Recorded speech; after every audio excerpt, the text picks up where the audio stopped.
Shriram time news मध्ये मी कैलास सोनवणे आपले हार्दिक स्वागत करतो। सुरुवातीला पाहूया 24 तासातील ताज्या घडामोडी। विविध प्रलंबित मागण्यांसाठी सत्यशोधक शेतकरी सभा व सत्यशोधक ग्रामीण कष्टकरी सभेच्या नेतृत्वात धुळे शहरातून जिल्हाधिकारी कार्यालयावर काढण्यात आला मोर्चा। राजकोट किल्ल्यावरील छत्रपती शिवाजी महाराजांच्या पुतळ्याच्या विटंबने प्रकरणी ठेकेदारावर कठोर कारवाईची मागणी। काकासाहेब कन्या छात्रालय येथील जागेवर बांधण्यात आलेले अनधिकृत शॉपिंग सेंटरचे बांधकाम 15 दिवसात काढून टाकण्याची मागणी। श्रावण मासानिमित्त देववान येथील श्री गोरक्षनाथ महाराज मंदिर परिसरात महाप्रसादाचा कार्यक्रम संपन्न। आदिवासी समाजाच्या विविध मागण्यांसाठी एकलव्य संघटना महाराष्ट्र राज्यातर्फे जिल्हाधिकारी कार्यालयासमोर निदर्शने। आणि नानासाहेब विजय पाटील सहकारी पतपेढीची वार्षिक सर्वसाधारण सभा संपन्न। आता बातमीपत्र विस्ताराने। आदिवासींच्या विविध प्रलंबित मागण्यांसाठी सत्यशोधक शेतकरी सभा व सत्यशोधक ग्रामीण कष्टकरी सभेच्या नेतृत्वात शहरातून जिल्हाधिकारी कार्यालयावर मोर्चा काढून शिष्टमंडळातर्फे प्रशासनास निवेदन देण्यात आले। विविध प्रलंबित मागण्यांसाठी सत्यशोधक ग्रामीण कष्टकरी सभेच्या नेतृत्वात धुळे जिल्हाधिकारी कार्यालयावर मोर्चा काढून शिष्टमंडळातर्फे विविध मागण्यांचे निवेदन प्रशासनास देण्यात आले। निवेदनात अनुसूचित जमाती व इतर पारंपरिक वन निवासी वन हक्काची मान्यता अधिनियम 2006, नियम 2008 व पंचायत विस्तार पेसा अधिनियम 1996 ची योग्य रीतीने अंमलबजावणी करून व हक्काचा 7/12 उतारा द्यावा। आदिवासी हक्क संपविणारे व वन विधेयक 2023 तात्काळ रद्द करावा। 7 डिसेंबर 2023 रोजी नंदुरबार ते मुंबई पायी काढण्यात आलेल्या बिडार मोर्चासमोर उपमुख्यमंत्री देवेंद्र फडणवीस यांनी दिलेल्या लेखी आश्वासनांची ताबडतोब अंमलबजावणी करावी। पेसा 17 संवर्ग पद भरती प्रक्रिया राबवून कला क्रीडा संगणक शिक्षकांना तात्काळ नियुक्त करावे। सर्वोच्च न्यायालयाने क्रिमिलियर अनुसूचित जाती जमातीच्या विरोधातला 1 ऑगस्ट 2024 रोजी दिलेला निर्णय ताबडतोब रद्द करावा आणि धुळे जिल्ह्यातील वन हक्क कायदा 2006 व नियम 2008 तसेच सुधारित अधिनियम 2012 ची योग्य अंमलबजावणी करून वन हक्क दावेदारांना पात्र घोषित करावे आदी मागण्या करण्यात आल्या आहेत। ग्रामीण कष्टकरी सभेच्या नेतृत्वाखाली समविचारी अन्य संघटनांचा मोर्चा फाशीपूल, मामलेदार कचेरी, महापालिकेची जुनी इमारत व तेथून नव्या इमारतीकडे आला। तेथून पुढे गेल्यावर शिष्टमंडळाने जिल्हा प्रशासनाला लेखी निवेदन दिले। यावेळी अशफाक कुरेशी, नीला मोरे, झिपा सोनवणे, यशवंत माळचे, उत्तम ठाकरे, रामलाल गवळी, बाळू सोनवणे, शिवाजी मोरे, शांताराम पवार, यशोदा मोरे, प्रेमिला पवार, लता धुळकर, रोहिदास पवार, राजू मोरे, विक्रम गावित, अण्णा विल आदी उपस्थित होते। ग्रामीण कष्टकरी सभा आणि सत्यशोधक शेतकरी सभा, मी करणसिंग कोकणी, नंदुरबार पासून धुळेपर्यंत आता मोर्चा निघाला होता। मागे 432 किलोमीटर आम्ही पायी जाणार होतो मुंबईपर्यंत, परंतु काही कारणास्तव आम्हाला अडवण्यात आलं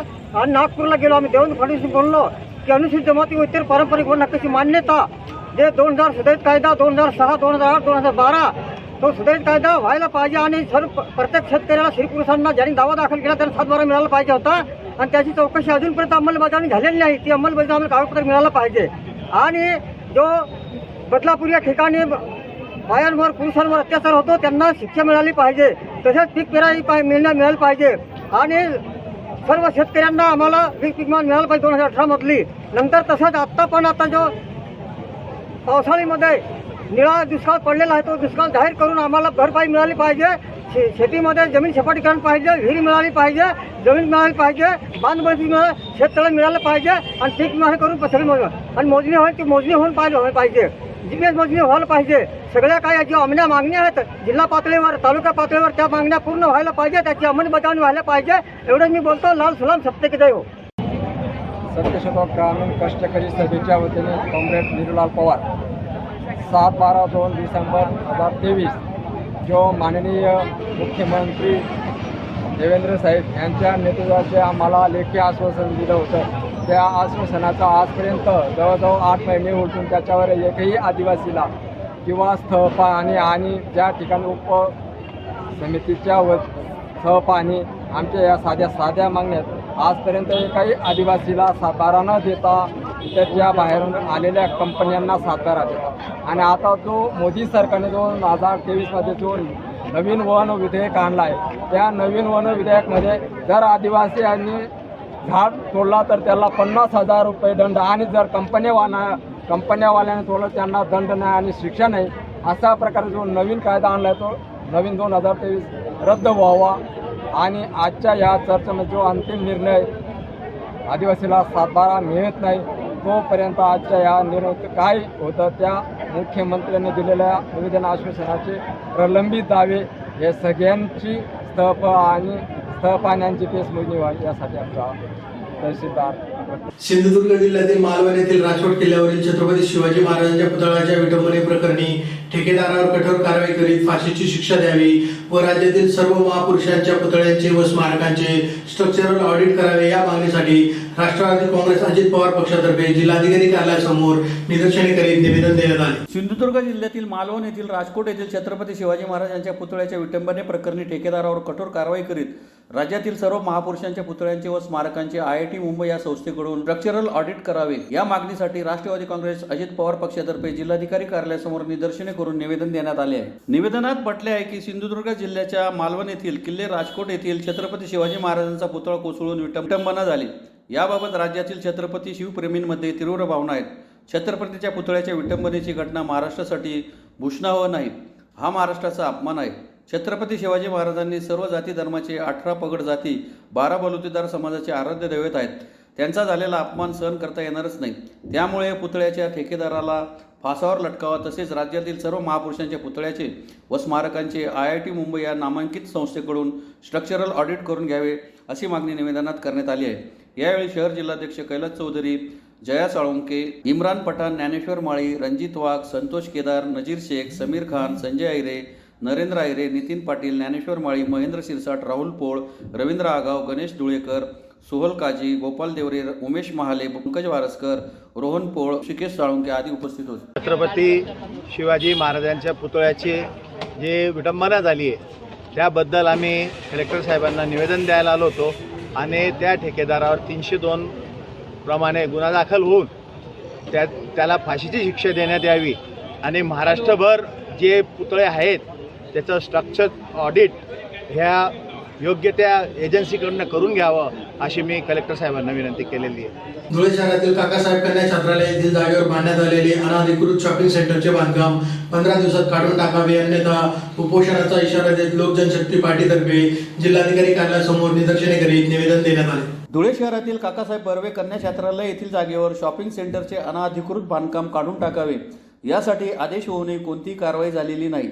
येत्या 15 दिवसात कारवाई न झाल्यास उपोषण करण्याचा इशारा लोक जनशक्ती पार्टीतर्फे देत जिल्हाधिकारी कार्यालयासमोर निदर्शने करून निवेदन देण्यात आले आहे. निवेदनात म्हटले आहे की धुळे शहरातील मौजे धुळे सिटी सर्वे नंबर 3487 पैकी 33 चौरस यार्ड जमीन महाराष्ट्र प्रांतिक हरिजन सेवक संघ यांना मागासवर्गीय मुलींचे वसतिगृहासाठी भोगाधिकार मूल्यरहित व महसूलमुक्त किमतीवर दिनांक 5/11/1955 याच्या आदेशान्वये मंजूर करण्यात आली होती. मंजूर आदेशातील अटींचे संस्थेने भंग करून सदर दुकानांचे बांधकाम केलेले आहे. तसेच महानगरपालिकेने दिनांक 12/12/2002 रोजी धुळे नगरपालिका ठराव नंबर 198 कार्यालयीन निवेदनाप्रमाणे हरिजन सेवक संघ यांना नगर भूमापन हद्दीतील सिटी सर्वे नंबर 3487 येथे शॉपिंग सेंटर बांधकाम प्रस्ताव सभागृहापुढे आला असता उपस्थित सदस्यांनी त्यावर चर्चा करीत चर्चेअंती सदरची जागा शासनाने मागासवर्गीय मुलींच्या वसतिगृहासाठी दिलेली असल्याने तेथे शॉपिंग सेंटर बांधणे योग्य होणार नाही म्हणून सदरचा प्रस्ताव नामंजूर करण्यात आला आहे. तसेच महाराष्ट्र हरिजन सेवक संघाचे अध्यक्ष मोहन जोशी यांनी दिनांक 3/7/2009 रोजी तहसीलदार यांना असे पत्र लिहिले की कृपया सदरचे काकासाहेब बर्वे शॉपिंग सेंटर काढून टाकण्यात यावे. नियमानुसार येणारा खर्च आम्ही देण्यास तयार आहोत. तसेच महत्त्वाचे म्हणजे या शॉपिंग खाली एक जिवंत विहीर आहे ज्यामुळे आज येथे भेडसावणाऱ्या पाण्याच्या समस्येला ही विहीर दूर करू शकते. ही बाब देखील लक्षात घेणे गरजेचे आहे. तरी लवकरात लवकर तशी कारवाई करावी ही विनंती. तसेच जिल्हाधिकारी यांनी यांच्या पत्रानुसार सदरचे अतिक्रमण हे पत्र मिळाल्याच्या 15 दिवसाच्या आत काढून घ्यावे. सदर अतिक्रमण आपण स्वतःहून मुदतीत काढून न घेतल्यास ते नियमानुसार काढून टाकण्यात येईल व अतिक्रमण काढण्यासाठी येणारा सर्व खर्च संस्थेकडून वसूल करण्यात येईल. तसेच तहसीलदार यांचे आयुक्त धुळे यांना अति तातडीच्या पत्रानुसार काकासाहेब बर्वे कन्या छात्रालय धुळे येथील सिटी सर्वे नंबर 3487 या जागेवर बांधण्यात आलेल्या शॉपिंग सेंटरचे अनधिकृत बांधकाम काढून टाकण्यात यावे. परंतु संस्थेने याबाबत कोणतीही दखल घेतलेली नाही. जिल्हाधिकारी यांच्या आदेशाला झुगारण्यात आले व त्यावेळी 14 व आत्ताची 17 गाळे त्याच जागेवर आहेत व या बेकायदेशीर बांधकाम झालेल्या दुकानांना बरीच वर्षे झालेली आहेत. तरी बेकायदेशीर दुकाने त्याच ठिकाणी जशीच्या तशी त्या जागेवर उभी आहेत. विशेष म्हणजे मागासवर्गीय मुलींच्या वसतिगृहासाठी असलेले मुख्य प्रवेशद्वार बंद करण्यात आले तर समोरच जिजामाता कन्या ही मुलींची शाळा असल्याने अनधिकृत बांधण्यात आलेल्या शॉपिंग सेंटरच्या दुकानावर काही रोड रोमिओ उभे राहतात. तर तेथे एका राजकीय पुढारीचे देखील कार्यालय आहे. त्या कार्यालयात व कार्यालयाच्या बाहेर इतका गोंगाट असतो की शाळेतील मुलींचा यामुळे अभ्यासावर परिणाम होतो. हा प्रश्न देखील निर्माण होत आहे. इयत्ता 10वी व 12वीच्या परीक्षेदरम्यान विद्यार्थ्यांचे पालक, मातापिता, भगिनी, बंधू, मित्र, कंपनी असे सर्व या शॉपिंग सेंटरवर गर्दी करून राहत असतात. जर हे शॉपिंग तोडण्यात आले तर त्या परिसरात रोड रोमिओपासून तर राजकीय क्षेत्रातील कार्यकर्त्यापर्यंतची वर्दळ देखील नष्ट होईल. वरील सर्व बेकायदेशीर असलेल्या शॉपिंग सेंटरची दुकाने 15 दिवसाच्या आत तोडण्यात यावी, अन्यथा लोक जनशक्ती पार्टी धुळे जिल्ह्याच्या वतीने जिल्हाधिकारी कार्यालयासमोर आमरण उपोषण करण्यात येईल असा इशारा देण्यात आला आहे. यावेळी जिल्हाध्यक्ष मधुकर चव्हाण, जिल्हा महासचिव कुंदन करात, महिला जिल्हाध्यक्ष शोभा चव्हाण, दिलीप साळवे आदी उपस्थित होते.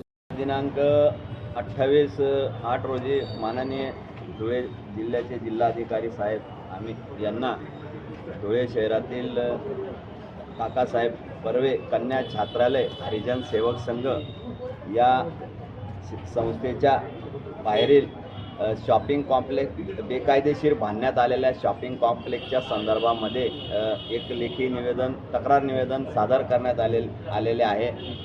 गेल्या 12 ते 13 वर्षापासून लोकजनशक्ती पार्टीच्या मार्फत सदरील बेकायदेशीर दुकानांच्या संदर्भात आम्ही पत्रव्यवहार शासनाची केलेला आहे. महानगरपालिकेच्या आयुक्तांनी सदरील बेकायदेशीर दुकान तोडण्याचे लेखी आदेश काढून देखील संबंधित जे दुकान मालक आहेत ते राजकीय क्षेत्रामध्ये काम करणारे लोक आहेत व त्या लोकांकडून शासकीय अधिकाऱ्यांवर दबाव आणून सदरील बेकायदेशीर बांधकाम दुकानांचे बांधकाम हे आजपर्यंत उभे आहे. तरी आम्ही लोक जनशक्ती पार्टीमार्फत दिलीप आप्पा साळवे उत्तर महाराष्ट्र प्रभारी व धुळे जिल्हा अध्यक्ष तसेच आमच्या महिला आघाडीच्या नेत्या शोभाताई चव्हाण यांच्या नेतृत्वात आज कलेक्टर साहेबांना आम्ही निवेदन सादर केलेलं आहे. 15 दिवसाच्या आत सदरील अतिक्रमण काढून दोषींवर कारवाई न झाल्यास लोक जनशक्ती पार्टी रामविलास यांच्या मार्फत जन आंदोलन छेडण्यात येईल. धुळे तालुक्यातील देवबाने येथील श्री गोरक्षनाथ महाराज मंदिर परिसरात गुरुवारी श्रावण मासानिमित्त महाप्रसादाच्या कार्यक्रमाचे आयोजन करण्यात आले होते. महाप्रसादाचा शेकडो भाविकांनी लाभ घेतला. धुळे तालुक्यातील देवबाने येथील श्री गोरक्षनाथ महाराज मंदिर परिसरात सालावादाप्रमाणे श्रावण मासानिमित्त महाप्रसादाच्या कार्यक्रमाचे आयोजन करण्यात आले होते. धुळे ग्रामीणचे आमदार कुणाल पाटील यांच्या हस्ते महाआरती करून महाप्रसाद वाटपास सुरुवात करण्यात आली. श्री गोरक्षनाथ महाराज मंदिराचे विश्वस्त तथा संस्थापक बाळू महाराज यांच्यातर्फे सदर कार्यक्रमाचे आयोजन करण्यात आले होते. महाप्रसादाचा शेकडो भाविकांनी लाभ घेतला. यावेळी आमदार कुणाल पाटील, देवबानेचे सरपंच संजय देसले, श्री गोरक्षनाथ नवनाथ महाराज मंदिर विश्वस्त तथा संस्थापक बाळू महाराज, पोलीस पाटील संदीप नागरे, सेवेकरी योगेश कोळी, राहुल देसले, सेवेकरी विनोद पाटील, कैलास नागरे, दीपक देसले, शामराव जालटे, विशाल विस्पुते, संदीप पाटील, महेश बदाने, दिलीप पवार, नंदुरबारचे पंडित देसले, विकास देसले, धर्मा देसले, मयूर देसले, राम देसले, मोतीराम देवरे, निखिल सैंदाने, गिरधर जाधव आदी उपस्थित होते. टेकडी देवबाने गावात गोरक्षनाथ बाबाची इथून 9 वर्षापासून मी भंडाराची सुरुवात केली आहे. आतापर्यंत माझा कार्य जेवढेही झाले ते सक्सेस झालेलं आहे. नाथांची मी भगवती देऊन मी आज लोकांना जे गुण देतो आहे ते माझ्या परंपराने सर्व गावाचे नागरिक गावाचे सर्व जेवढे मोठे आमच्या गावाचे जे सरपंच साहेब आहेत आणि त्याबद्दल जे कार्यकर्ते त्यांचे आहेत ते सर्व इथं हजर राहतात आणि कार्यक्रमासाठी त्यांनी जेव्हाही हाक मारली तेव्हा येतात. असे मला सहकार्य मिळतं गावाकडून. आणि आमच्या गावाचं स्वाध्याय परिवार देवबाने हे पहिलंच मोठं गाव आहे. त्याच्यामुळे पूर्ण जिल्ह्यात मी माझं देवबाने गावाचं मी पूर्ण महाराष्ट्रामध्ये MP, गुजरात, ओडिसामध्ये सुद्धा नाव माझं पोहोचलेलं आहे. आता याच्या पुढे मी आता खूप दूर जात आहे आणि या गावाला 5 वर्ष माझे इथंच आहे आणि त्या 5 वर्षानंतर मी अमरावतीला स्थायित्व होत आहे. मला तिथं मागणी केलेली आहे. माझ्या कार्यकर्ते अमरावतीमध्ये तयार झालेला आहे. यलंबा माताचं मंदिर तिथं तयार होत आहे. 5 वर्षापासून मी या गावातून तिथं स्थायित होत आहे. त्याच्या बाबाची सेवा इथं राहीलच आणि करणार. तिथून सुद्धा मी येईल आणि बाबांचं दर्शन घेईल आणि माझी गादी ही सदा चालत राहील. इथं साठी आमदार कुणाल बाबा पाटील साहेब येत आहे आणि नवापूरचे भरत गावित जिल्हा परिषद सदस्य ते पण येत आहे आणि विजय अण्णा दामू नगरसेवक शहादाचे ते पण येत आहे. पाचोराचे नगरसेवक आहेत ते पण येत आहे. त्यांचा आता आगमनाचा टाईमच आहे पण त्यांना आता टाईम आहे. कुठं कामासाठी अडथळे येत आहे त्याच्यामुळे त्यांना येणारा टाईम आहे. आदिवासी समाजाच्या विविध मागण्यांसाठी एकलव्य संघटना महाराष्ट्र राज्यातर्फे धुळे जिल्हाधिकारी कार्यालयासमोर निदर्शने करण्यात आली. आदिवासी समाजाच्या विविध मागण्यांसाठी एकलव्य संघटना महाराष्ट्र राज्यातर्फे धुळे जिल्हाधिकारी कार्यालयासमोर निदर्शने करून निवेदन देण्यात आले आहे. यावेळी आदिवासींच्या विकास निधीमधून लाडकी बहीण योजनेसाठी पैसे वापरल्याबाबत सरकारचा निषेधही करण्यात आलाय. तसेच धनगड ऐवजी धनगर असा दुरुस्तीच्या मुख्यमंत्र्यांच्या प्रस्तावास विरोध करण्यात आलाय. पेसा भरतीबाबतचा शासन निर्णय रद्द करावा, आदिवासींना गाव तिथे दफनभूमी उपलब्ध करून द्यावी, वन जमिनीचे प्रलंबित दावे तात्काळ मंजूर करून वन पट्टे आदिवासींना वाटप करावे आदी मागण्या निवेदनात करण्यात आल्या आहेत. संघटनेच्या मागण्या मान्य कराव्यात, अन्यथा येणाऱ्या काळात विविध प्रकारे आंदोलन करण्याचा इशाराही देण्यात आलाय. यावेळी प्रदेश उपाध्यक्ष अंकुश सोनवणे, प्रदेश संघटक ॲडव्होकेट राजेंद्र वाघ, दिलीप माळी, विश्वनाथ सोनवणे, पंडित सोनवणे, रवी बोरसे, सुभाष गायकवाड, जनाबाई माळी, हिरामन वाघ आदी उपस्थित होते. आज एकलव्य संघटनेच्या माध्यमातून माननीय जिल्हाधिकारी यांना निवेदन देत आहोत की गेल्या 3-4 दिवसापासून सोशल मीडियावरती आणि काही अधिकृत बातमीपत्रांद्वारे असं कळवण्यात येतं आहे की लाडकी बहीण योजनेच्या संदर्भात सरकार आदिवासी विकास विभागाचा जो निधी आहे त्या विकास विभागाचा निधीचा वापर करून या योजनेची पूर्तता करत आहे. हे जर असं होत असेल तर याच्यामुळे आदिवासींवरती मोठ्या प्रमाणावर या सरकारकडून अन्याय होतोय. आदिवासींची यापूर्वीच मोठ्या प्रमाणावर अवहेलना या सरकारने चालवलेली आहे. आदिवासी क्षेत्रातील पेसा क्षेत्रामधील नोकर भरती या सरकारने रद्द केली, तसा GR पारित केला. त्या GRच्या विरोधामध्ये आमचे अनेक संघटनांचे बांधव जे आहेत ते नाशिकला गेल्या अनेक दिवसापासून उपोषण करत आहेत. तरी देखील शासन दखल घेत नाही आणि एकीकडे आदिवासींचा निधी हा लाडकी बहीण योजनेकडे वर्ग करतो. हे मोठं दुर्दैवी आहे. भविष्यात येणाऱ्या काळामध्ये आदिवासींवरती जो अन्याय या सरकारकडनं होत आहे निश्चितच त्याची दखल घेत सर्व आदिवासी संघटना, सर्व आदिवासी समाज हा एकत्रित येऊन मोठ्या प्रमाणावर जनआंदोलन करावं लागेल आणि या जनआंदोलनामध्ये जो काही परिणाम होईल त्या परिणामास प्रशासन जबाबदार असेल असं आम्ही सरकारला या ठिकाणी या निवेदनाद्वारे कळवण्यात येते. आदिवासींना दफनभूमी, वन जमिनीचे दावे मंजूर करा अशी मागणी घेऊन आम्ही अनेक वर्षांपासून आम्ही या ठिकाणी लढा देत आहोत. वेळोवेळी शासनाला कळवलं देखील आहे, परंतु आता आदिवासींचा अंत सरकारने पाहू नये म्हणून प्रत्येक गावात आदिवासींची परंपरा जतन करण्यासाठी तात्काळ दफनभूमीची उपाययोजना करावी आणि जे काही वन दावे प्रलंबित आहेत ते तात्काळ मंजूर करून आदिवासींना वनपट्टे द्यावे हे आम्ही या निवेदनाद्वारे शासनात सूचित करीत आहोत. पडसाद मी आपल्याला यापूर्वी सांगितलं की याचे पडसाद येणाऱ्या काळामध्ये सरकारला भोगावे लागतील आणि हा रोष आदिवासी समाज एकत्रित येऊन योग्य त्या पद्धतीने शासनाच्या विरोधात हा रोष व्यक्त करणार आहे. नानासाहेब विजय पाटील सहकारी पतपेढीची वार्षिक सर्वसाधारण सभा नवलनगर येथील संस्थेच्या कार्यालयात बुधवारी दुपारी चेअरमन विजय पाटील यांच्या अध्यक्षतेखाली संपन्न झाली. नानासाहेब विजय पाटील सहकारी पतपेढी लिमिटेड नवलनगरची वार्षिक सर्वसाधारण सभा नवलनगर येथील संस्थेच्या कार्यालयात बुधवारी दुपारी चेअरमन विजय पाटील यांच्या अध्यक्षतेखाली संपन्न झाली. दिनांक 24/9/2023 रोजी झालेल्या वार्षिक सर्वसाधारण सभेचा कार्यवृत्तांत वाचून कायम करणे, सन 2023-24चे हिशोबपत्रके, तेरीज, नफा तोटा व ताळेबंद पत्रक वाचून कायम करणे, सन 2024-25 साठी मॅनेजिंग कमिटीने शिफारस केलेले अंदाजपत्रक वाचून कायम करणे, सन 2023-24च्या अंदाजपत्रकापेक्षा कमी जास्त झालेल्या खर्चास मंजुरी घेणे, सन 2024-25 लेखापरीक्षणासाठी लेखापरीक्षकाची नेमणूक करणे, सन 2023-24 या वर्षाच्या लेखापरीक्षण अहवालाची नोंद घेणे, चेअरमन यांच्या परवानगीने आयत्या वेळी येणाऱ्या विषयांवर चर्चा करणे आदी विषय घेण्यात आले होते. या सर्वांवर चर्चा होऊन निर्णय घेण्यात आला. या प्रसंगी संस्थेचे chairman Vijay Patil, vice chairman Sunil Patil, संचालक श्याम पाटील, अनिकेत पाटील, देवराम पवार, चंद्रकांत देवडे, वसंत मोरे, सुभाष पाटील, रवींद्र धनगर, फाल्कानंदा चव्हाण, कविता पाटील, दिलीप पाटील, उमेश गांगुर्डे यांच्यासह संस्थेचे सभासद मोठ्या संख्येने उपस्थित होते. सहकारी पतसंस्थेची वार्षिक साधारण सभा झाली. सभा खेळीमेळीच्या वातावरणात पार पडली, परंतु सभासदांमध्ये करोना काळात झालेले मृत्यू आणि दरवर्षी ॲक्सिडेंटने आणि इतर कारणास्तव होणारे मृत्यू आणि त्यांना दिलेले कर्ज, या कर्जाची शिपुटी कशी करायची हा एक विषय मोठ्या प्रमाणामध्ये चर्चेला गेला. पण त्याचं कारण असं की मृत्यू फंड हा भाग कमी कापू शकतो आम्ही, आणि म्हणून जी पूर्वी आता 4 वर्षापूर्वी आम्ही पॉलिसी सुरू केली होती की ज्याचा विमा काढला, म्हणजे ज्याला कर्ज दिलं तेवढ्या रकमेचा त्याने विमा काढला पाहिजे आणि त्याचा नॉमिनी हा मॅनेजर राहील आमचा तेवढ्यापुरता. त्याने समजा 4 विमे काढले, 3 विमे ते नॉमिनी त्याचे घरचे कोणी असतील ते होते, पण याचा म्हणजे एखाद्याला त्याला दुर्दैवाने काही झालं तर ती कर्जफेडीची एक हमी होती.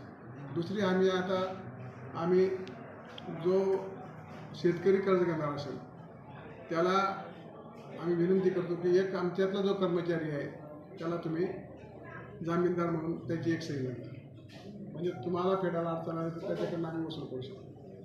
त्याचबरोबर आता मेडिकल क्लेमच्या बाबतीमध्ये कसं बँक आहे, दुसऱ्या बँक आहेत, हे जे 50-50, 60,000 रुपये कापून देतात कर्जामध्ये सिक्युरिटी म्हणून, सर्वात महत्त्वाचा मुद्दा हा सिक्युरिटीचा आलेला आहे. तर कर्ज घेण्याची लोकांची खूप मानसिकता असते, पण परत फेड त्याला दिलं जाईल, आम्ही काय कुठे पळून चाललो का, आणि असं म्हणून ती यंत्रणा 101 सुद्धा जो सेक्शन काढला त्याच्याने सहकार डिपार्टमेंट आम्हाला मदत करू शकत होता, तो सुद्धा इफेक्टिव्ह ठरलेला नाही आणि म्हणून कर्ज बुडीत होण्याचं प्रमाण वाढत होतं. त्याकरता आता हे नवीन मेडिकल क्लेम वगैरे या पद्धतीचे आम्ही अवलंब करतो आहोत आणि आम्हाला खात्री आहे की चांगल्या पद्धतीने ही पतपेढी वाढेल. दुसरा मुद्दा असा आहे की काही पतपेढ्यांना धुळे जिल्हा बँकेने 5 कोटी 20 कोटी असे कर्ज दिले. आम्ही मागच्या वर्षी कर्ज मागितलं होतं कारण त्यांचं व्याज कमी असतं आणि आमच्या समोरच्या माणसाला 2% फरकाने आम्ही कर्ज देऊ शकतो.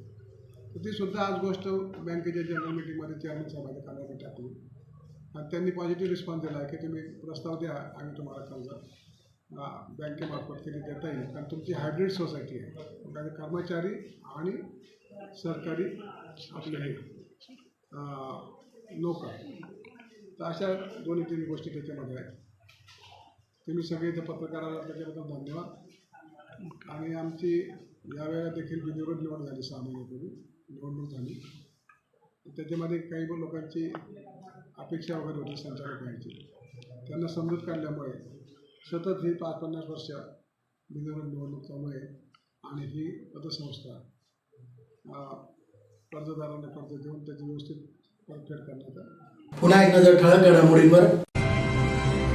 विविध प्रलंबित मागण्यांसाठी सत्यशोधक शेतकरी सभा व सत्यशोधक ग्रामीण कष्टकरी सभेच्या नेतृत्वात धुळे शहरातून जिल्हाधिकारी कार्यालयावर काढण्यात आला मोर्चा.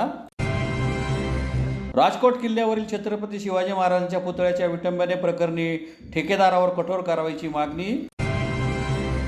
काकासाहेब कन्या छात्रालय येथील जागेवर बांधण्यात आलेले अनधिकृत शॉपिंग सेंटरचे बांधकाम 15 दिवसात काढून टाकण्याची मागणी.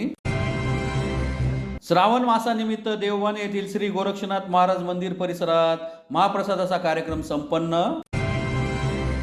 आदिवासी समाजाच्या विविध मागण्यांसाठी एकलव्य संघटना महाराष्ट्र राज्यातर्फे जिल्हाधिकारी कार्यालयासमोर निदर्शने. आणि नानासाहेब विजय पाटील सहकारी पतपेढीची वार्षिक सर्वसाधारण सभा संपन्न. याचबरोबर श्रीराम टाइम न्यूजचे बातमीपत्र संपले. दिवसभरातील ताज्या घडामोडींसाठी पाहत राहा श्रीराम टाइम न्यूज. भेटूया पुढील प्रसारणात, तोपर्यंत नमस्कार.